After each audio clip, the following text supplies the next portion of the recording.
Railway चोरीला गेलेला mobile तात्काळ शोधून देण्यासाठी 23 वर्षीय तरुणानं शिवडी येथील रफी अहमद किडबाई RAK मार्ग पोलीस ठाण्यात गोंधळ घातलाय। यावेळी त्याला पोलीस शिपायाच्या नाकावर ठोसा मारून त्याला जखमी केलाय।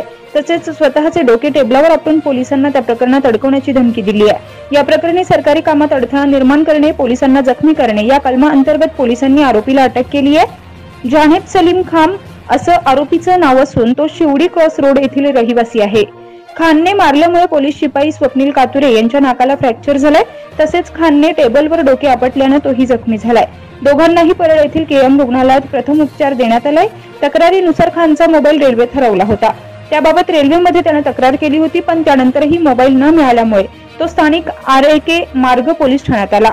आपला मोबाईल तात्काळ शोधून द्यावा यासाठी त्याने आरडाओरडा करण्यास सुरुवात केली। त्याला समजवण्याचा प्रयत्न करणारे कातुरे यांच्या नाकावर त्याने ठोसा मारला। ते जखमी झाल्यानंतर खानने स्वतःचेही डोकं टेबलावर आपटण्यास सुरुवात केली। जखमी झाल्यानंतर आपल्याला मारहाण केल्याच्या खोट्या गुन्ह्यात अडकवण्याची धमकी देखील पोलीस अधिकारी आणि कर्मचाऱ्यांना दिली। कातुरे यांच्या तक्रारीवरून आरोपी विरोधात सरकारी कामात अडथळा निर्माण करणे, पोलिसाला जखमी करणे, आत्महत्येचा प्रयत्न करणे, धमकावणे अशा विविध कलमांतर्गत गुन्हा दाखल करून आरोपीला अटक करण्यात आली आहे। अशाच ताज्या अपडेट्ससाठी आजच कोकण संध्या न्यूजला सबस्क्राईब करा।